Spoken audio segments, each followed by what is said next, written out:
Nous sommes le 19 juin 2019 à Akron, Ohio. Pat Wolforth est inquiète. Sa sœur Kathy ne donne plus signe de vie depuis 2 jours, soit le 17 juin, et ça ne lui ressemble pas du tout. Elle ne répond pas aux SMS ni aux appels, elle ne s'est pas présentée au travail, Kathy tient une petite boutique d'antiquités, mais surtout, elle n'est pas rentrée chez elle depuis 48 heures et ne s'est donc pas occupée de ses 2 chats, Norman et Kittykins, alors que ses animaux sont comme ses enfants. Dans le même temps, le meilleur ami de Kathy, Dave, appelle lui aussi le 911. Il explique au téléphone qu'il a vu Kathy pour la dernière fois le 17 juin à une vente aux enchères et qu'ils avaient prévu de se revoir aujourd'hui à 15h, mais qu'elle n'est pas venue et qu'elle n'a pas prévenu de son absence. Un policier se déplace au domicile de Kathy et rencontre sur place Dave, Pat et sa fille. Ces derniers précisent que sa voiture a disparu, qu'ils ont appelé tous les hôpitaux et les prisons, mais que Kathy reste introuvable. Les membres de la famille se montrent donc plutôt coopératifs et fournissent aux policiers de nombreuses informations permettant d'établir un rapport de disparition. L'une de ces informations, néanmoins, est plus importante que les autres. Ils soupçonnent une personne. Dave raconte que Kathy a laissé un message vocal à sa sœur Pat, disant qu'elle avait trouvé un homme à tout faire qui pouvait faire des travaux dans sa maison en Pennsylvanie tout en logeant chez elle. Mais 2 détails mettent la puce à l'oreille aux proches de Kathy. Elle n'aurait jamais accepté qu'un individu loge chez elle et elle a gloussé à la fin du message vocal, ce qui d'après Pat ne lui ressemble pas. Le problème, c'est qu'ils n'ont aucune idée de l'identité de cet homme.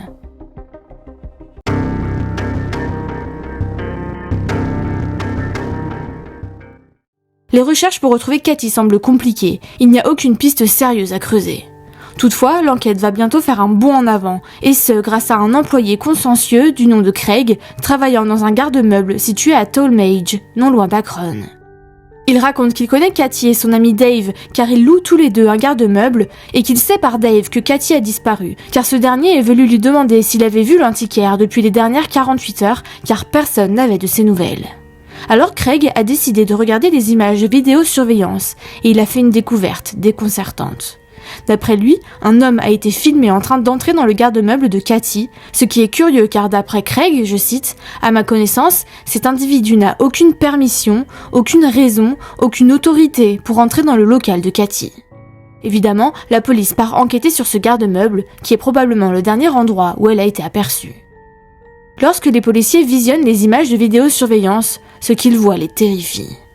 On peut voir Kathy ranger des objets dans son garde-meuble, son monospace argenté garé devant. Un homme sort du local situé en face et s'approche nonchalamment du box de Kathy, puis engage la conversation avec elle. Ils discutent quelques minutes, après quoi il se tape dans la main et l'homme retourne vers son pick-up, tandis que Kathy continue ses allées et venues. Il reste planté là, sans rien dire, à l'observer. Plus tard, on le voit s'approcher du box de Kathy, mais il se cache derrière la voiture au dernier moment, comme pour éviter d'être vu, puisqu'au même moment, Kathy ressort de son local. Ce comportement est extrêmement étrange, et la situation ne fait qu'empirer. Peu après, Kathy s'éloigne de son box ouvert et se dirige vers le bureau principal, situé à l'avant du bâtiment. L'homme jette un coup d'œil au coin du bâtiment pour voir si la voie est libre, ce qui lui donne l'occasion de s'infiltrer dans le garde-meuble de Kathy et de se cacher, attendant son retour. Puis Kathy revient. C'est la dernière fois qu'elle sera vue en vie. Dès qu'elle entre dans son box, la porte basculante se referme. Près de 20 minutes plus tard, on voit le même homme sortir du garde-meuble, emmitouflé dans une couverture. Il se dirige vers son box, il se change, il revient ensuite au box de Kathy, range ses affaires, monte dans sa voiture et s'en va.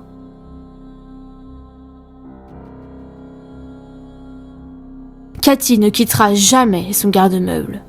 L'homme revient le lendemain et introduit une grande poubelle dans le box, déplace sa voiture plus loin et tire avec difficulté la poubelle, recouverte d'une couverture, jusqu'à son box à lui.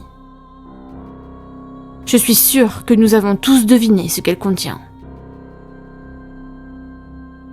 Après avoir visionné ces images, les policiers sont presque certains qu'un crime grave a été commis. Le box d'en face de celui de Kathy appartient à un certain James Olson. Les policiers le contactent et lui demandent de venir ouvrir son local, étant le seul à avoir la clé. Mais les employés ont reconnu l'homme sur la vidéo et il ne s'agit pas de James, mais de son fils, Michael, 35 ans, qui lui est injoignable. Une fois sur place, James ouvre son box et les policiers procèdent à une fouille minutieuse, espérant trouver des indices. Mais vous vous en doutez, malheureusement, ils vont retrouver plus que des indices. Ils vont retrouver un corps. Les policiers tombent sur des objets ensanglantés, dont une canne et un morceau de tuyau marron. Puis, au fond du garde-meuble, ils aperçoivent la poubelle que Michael a traînée. Bien qu'elle est en grande partie recouverte d'une couverture, ils peuvent voir une jambe et un pied dépasser du haut. Après avoir examiné le corps, les policiers confirment qu'il s'agit d'une femme. Son pantalon est baissé et ses jambes sont enveloppées de rubans adhésifs. La police conclut qu'elle a été violée et qu'elle a subi un traumatisme crânien, le tuyau métallique et la canne étant sûrement les instruments ayant causé sa mort. En examinant une photo de Kathy Wolforth, les policiers confirment qu'il s'agit de la même personne. Ils doivent maintenant retrouver leur principal suspect, Michael Olson, l'homme aperçu sur les images de vidéosurveillance. Par coïncidence, alors que la chasse à l'homme vient de commencer, l'inspecteur adjoint les appelle pour les informer que Michael Olson est déjà en garde à vue pour un tout autre crime. Il a été surpris en train de tenter de cambrioler un restaurant et a été immédiatement arrêté et conduit au commissariat. Gardez à l'esprit que Michael pense être interrogé uniquement sur le cambriolage et ne réalise pas qu'il est en fait le principal suspect d'un homicide. Regardez comment le langage corporel de Michael change. Au début, il est assis nonchalamment, voire affalé sur le côté, ne regardant pas l'enquêteur dans les yeux, étant visiblement ennuyé d'être là, pas trop stressé. Puis l'enquêteur lui parle du cambriolage et lui dit qu'ils sont aussi ici pour discuter d'un autre sujet. Alors Michael se tourne immédiatement vers lui, se penche en avant, les mains jointes, ce qui peut être interprété comme une posture affirmée pour montrer qu'il est à l'aise et qu'il écoute attentivement. Well, we met your dad today, and he was saying that. You met my dad? Yeah. Yeah, did you talk to your dad on the phone today at all? Yeah, a couple times. Yeah.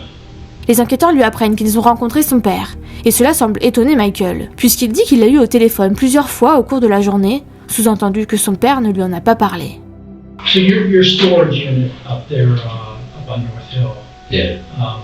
Well, It's your dad. It's my dad's, yeah, it ain't mine. Who has access to it? Me and my dad. Okay. When was the last time you were there? I was up there either this morning or yesterday morning. I can't remember what actually day it was. Les enquêteurs lui parlent de son garde-meuble. Ils lui demandent quand Michael s'y est rendu pour la dernière fois, et ce dernier répond « ce matin ou hier matin, je ne me souviens plus précisément ».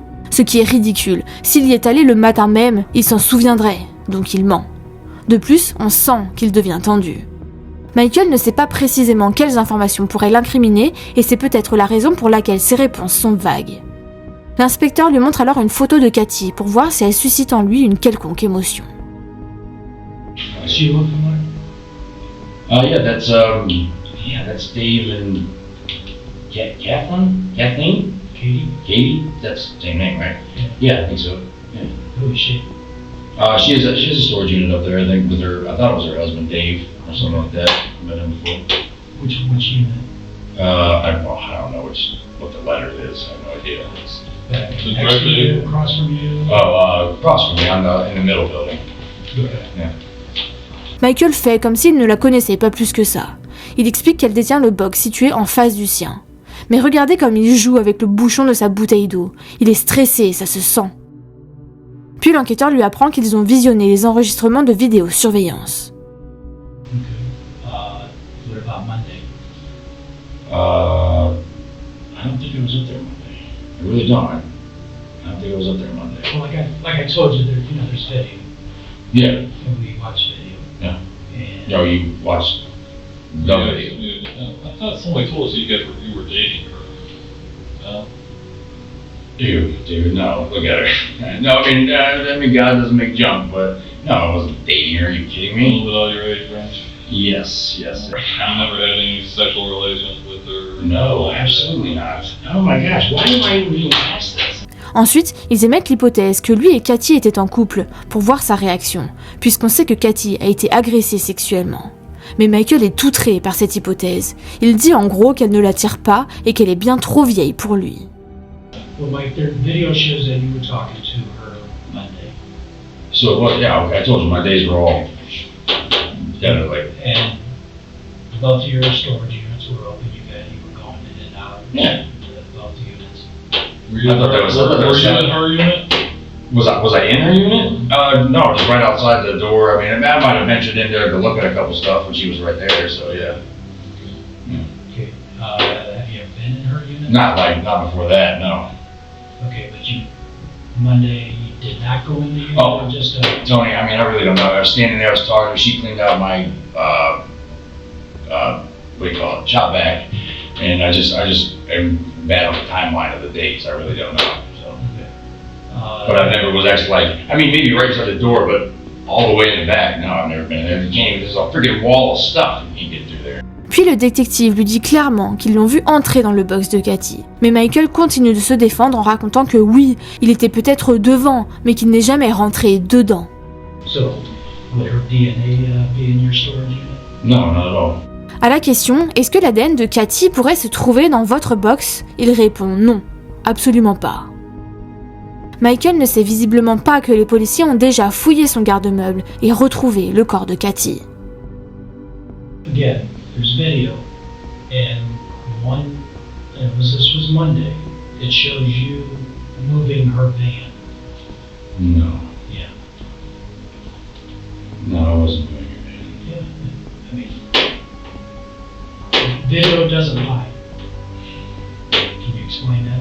No, I can't. L'enquêteur lui dit clairement qu'ils ont vu la vidéo où on le voit monter dans la voiture de Cathy, mais Michael réfute ses propos. Il est catégorique, il n'est pas monté dans son monospace.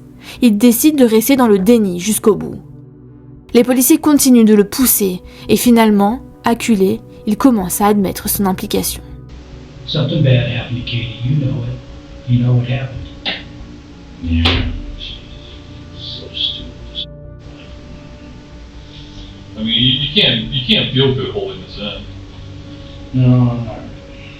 No, I just, Tell us what happened. I snapped, man. I snapped. I just, About what? something came over me. I don't know. Tell us what happened.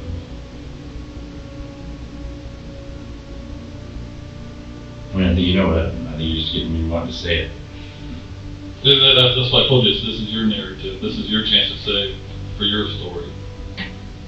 Yeah, well, I just. Are you just a cold-blooded, No, I snapped. homicidal maniac? Not at all. Or was it I heat just- of the moment? Heat of the moment type of thing. I snapped. Ce que le détective vient de faire, ça s'appelle poser la question alternative. D'après la technique Reed et les 9 étapes d'un interrogatoire, la 7e étape est celle de la question alternative, c'est-à-dire donner 2 choix au suspect pour expliquer ce qui s'est passé, l'un étant plus acceptable socialement que l'autre. Le suspect est censé choisir l'option la plus facile, mais quelle que soit celle qu'il choisit, il reconnaît sa culpabilité. C'est ce que va faire Michael. I just went over there, hit her on the head. That was it. What'd you hit him on the head? And that's something. Like a metal pipe, a walking stick? Fireplace stick. Where'd you hit her at? Back of her head? Anywhere else? Did she see it? Were you facing her, or? No. You don't know how many times you hit her? And just maybe once or twice, 3 times maybe, and then I shot her. Il avoue, il a attaqué Cathy avec la canne en bois, qu'il dit provenir d'une cheminée, probablement un bouffadou donc. Il dit qu'il a attaqué Cathy alors qu'elle lui tournait le dos, ne lui laissant aucune chance, puis qu'il l'a étranglée. Il raconte qu'il a essayé de se débarrasser des preuves, mais que c'était stupide compte tenu des caméras de vidéosurveillance. Sans blague. Lorsqu'il réalise qu'il ne peut pas échapper aux preuves, Michael exprime ses regrets d'avoir tué Cathy de sang-froid. Ou peut-être regrette-t-il de s'être fait prendre, car s'il reconnaît le crime, il justifie son geste.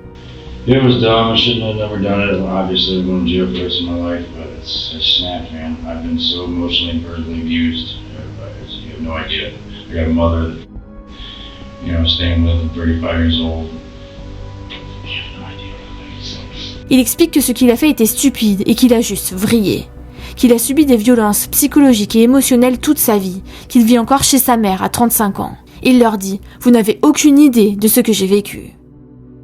Can you explain why her clothes got ripped? Or Shoot, I mean, it was just. you didn't sexually No, I did not sexually assault her. Not at all, dude. Il refuse d'avouer qu'il a agressé Cathy sexuellement. Malgré le sujet horrible dont il parle, Michael a l'air décontracté. Il sourit aux détectives tout en parlant et semble établir un contact visuel avec eux. Il veut probablement paraître calme et confiant pendant l'interrogatoire pour que la police le croie. Il feint une attitude amicale, une façon pour les suspects de contrôler la perception qu'ont les enquêteurs à propos d'eux. I've been a good person my whole life. I snapped. Is there anything else you did? No, that's it, man. No, it's also going through your I mind. didn't sexually assault her. I did not do anything like that. I just snapped. Michael dit qu'il a été une bonne personne toute sa vie, qu'il a juste vrillé. Pour lui, c'est la seule fois où il a dévié du droit chemin de toute sa vie. You said you only use weed. Is there anything else you use when you were using? Les enquêteurs s'interrogent sur sa consommation de drogue après avoir découvert un sachet caché dans un canapé de la chambre où il séjourne chez sa mère. Bien qu'il affirme que la méthamphétamine le calme, les consommateurs auraient plutôt tendance à ressentir de l'anxiété, de la paranoïa, de la confusion et de l'énergie débordante. La consommation chronique de méthamphétamine induirait des effets physiques et mentaux exagérés, tels que l'agitation, la psychose, une tension artérielle élevée, etc. Dans des cas extrêmes, une psychose causée par la méthamphétamine peut également occasionner de la paranoïa, des hallucinations et un comportement violent. D'après une étude menée en 2014, on observe une augmentation du comportement violent lié à la dose prise, ce qui signifie que les individus peuvent se montrer extrêmement violents selon la quantité consommée.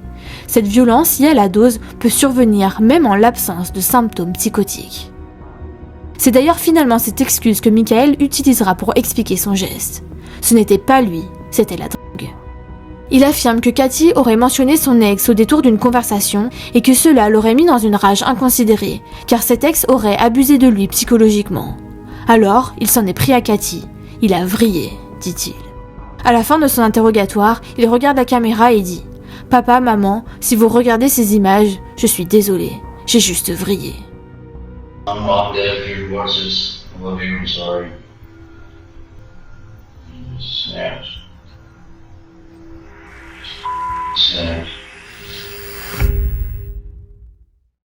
Mais est-ce la vérité ? Souvenez-vous de la vidéo, on le voit s'approcher du box de Cathy, mais il se cache derrière la voiture au dernier moment, comme pour éviter d'être vu, puisqu'au même moment, Cathy ressort de son local. On dirait plutôt qu'il avait l'intention de la surprendre dans son box, mais qu'elle est ressortie au mauvais moment. Je pense personnellement que quand il a pris conscience du fait qu'il était seul avec Cathy, il en a profité pour passer à l'acte. Drogué ou pas, je ne crois pas que ce soit parti d'une malheureuse référence à son ex, mais plutôt d'une pulsion qu'il a décidé d'assouvir. Quoi qu'il en soit, l'autopsie confirme qu'il s'agit bien du corps de Cathy Wolfharth, 68 ans. Cathy est décédée des suites d'un traumatisme contondant à la tête et au cou.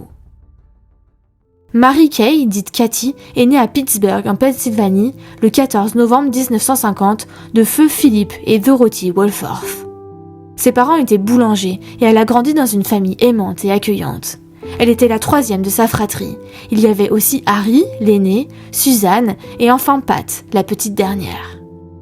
Elle est diplômée du Thiel College et s'est installée à Akron où elle résidait depuis plus de 30 ans. Enfant, Cathy adorait visiter les ventes aux enchères et les vide-greniers. C'est ainsi qu'elle s'est intéressée toute sa vie aux antiquités et qu'elle a entamé une carrière d'antiquaire agréée. Elle était aussi très artistique et créative et aimait souffler du verre et faire de la poterie. Elle était capable de réparer n'importe quoi et était prête à aider toute personne dans le besoin. Tout le monde la connaissait pour son esprit généreux et son amour des animaux. Sa famille, évidemment, est bouleversée et veut voir le meurtrier de leurs proches puni. Michael Olson est inculpé de meurtre aggravé, de vol qualifié de véhicule à moteur, de sévices graves sur un cadavre, de viol et d'intrusion dans une habitation, selon le procureur du comté de Summit, Sherry Bevan Walsh. Le 23 août 2019, il accepte de plaider coupable de meurtre et de viol afin d'éviter une éventuelle condamnation à mort. Pour nous, cela fait partie d'un effort visant à soulager la douleur, la souffrance et les difficultés de la famille de la victime, déclare M. Pollack, le porte-parole du procureur. Les affaires de peine de mort peuvent être une procédure très longue et interminable. De plus, il y a aussi des appels qui peuvent faire traîner l'affaire pendant des années, précise-t-il. Michael Olson est condamné le 27 août 2019 par la juge Amy Corrigal-Jones à la réclusion à perpétuité sans possibilité de libération conditionnelle. Plusieurs membres de la famille et amis de Cathy ont pris la parole pendant la sentence, louant la vie de l'antiquaire et exprimant leur haine à l'égard de Michael pour l'avoir abrégée. Quelques-uns ont déclaré qu'ils pensaient que Michael méritait d'être mis à mort. « Vous êtes un fléau égoïste, dégoûtant et rempli de haine », a déclaré Jason Adams, un ami de longue date de Cathy. « Le monde est meilleur sans votre méchanceté. » Pat partage de doux souvenirs de sa sœur aînée. Elle se dévouait toujours aux autres. Elle n'a jamais été victime, sauf dans les dernières heures de sa vie. Cela me brise le cœur que le dernier visage qu'elle ait vu soit celui de Michael Olson, l'homme cruel qui l'a violé et assassiné. Il ne doit jamais être libéré de prison. J'espère qu'il ne vivra pas longtemps, même enfermé. Le monde sera meilleur sans lui, dit-elle. Maître Kerry O'Brien, l'avocat de Michael, déclare que la famille Olson est anéantie. Il dit que tous ceux qui le connaissent sont stupéfaits par ce qu'il a fait, d'autant plus qu'il n'avait pas d'antécédents judiciaires. James Olson, le père de Michael, déclare qu'il pense que la drogue a influé ce qui s'est passé. Il ajoute que de nombreuses personnes ont, par le passé, confié à son fils leur maison, leurs enfants et leurs animaux de compagnie. Il devrait avoir la possibilité de se racheter, affirme-t-il. Je demande au tribunal, s'il se comporte bien, d'envisager une libération conditionnelle. Finalement, Michael Olson présente ses excuses à la famille de Cathy lors d'une brève déclaration. Il impute la responsabilité aux drogues, mais dit qu'il avait choisi de les prendre, donc qu'il s'est mis tout seul dans cette situation. Ses derniers mots sont « J'espère qu'un jour, vous comprendrez que je ne suis pas le diable. » Et c'était la très triste histoire de Cathy Woolforth. Si cet épisode vous a plu, abonnez-vous.